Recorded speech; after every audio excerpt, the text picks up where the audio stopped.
প্রথমে আপনারা Google play স্টোরে চলে যাবেন। গুগল প্লে স্টোরে এসে আপনারা লিখবেন রবি অ্যাপ। এখান থেকে আপনারা মাই রবি অ্যাপটি ইনস্টল করে নেবেন। রবির এই অ্যাপসটি আমার ইনস্টল করা আছে, তাই আমি ওপেনে ক্লিক করে অ্যাপসে সরাসরি চলে গেলাম। এখানে দেখতে পাচ্ছেন আপনারা অনেকগুলো প্যাকেজ আছে। আমি ইন্টারনেট প্যাকেজে ক্লিক করছি।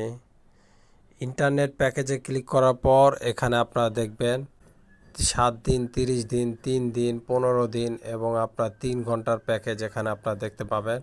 আপনারা আপনাদের পছন্দ অনুযায়ী প্যাকেজ এখান থেকে ক্রয় করতে পারবেন, অর্থাৎ কিনতে পারবেন। আমি ছোট্ট একটি প্যাকেজ কিনে আপনাদেরকে দেখাচ্ছি। 19 টাকার 300 MB, এটাতে আমি ক্লিক করলাম। ক্লিক করার পর এখানে আপনারা কনফার্ম পারচেসে ক্লিক করে দিবেন। কনফার্ম পারচেসে ক্লিক করার সাথে সাথে আপনার ডাটা প্যাকেজটি কেনা হয়ে যাবে এবং আপনাকে কনগ্রাচুলেশনস একটি বার্তা এবং SMS আপনাকে রবি থেকে দেওয়া হবে। এবং আমি এরপর চেক ব্যালেন্সে ক্লিক করে আমার ব্যালেন্সটা চেক করে নিলাম। এখানে আপনারা দেখতে পাচ্ছেন আমার MB যোগ হয়ে গিয়েছে।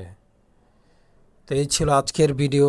এই ধরনের প্রয়োজনীয় টিউটোরিয়াল ভিডিও পেতে আমার এই চ্যানেলটি সাবস্ক্রাইব করে পাশেই থাকবেন। ধন্যবাদ সবাইকে।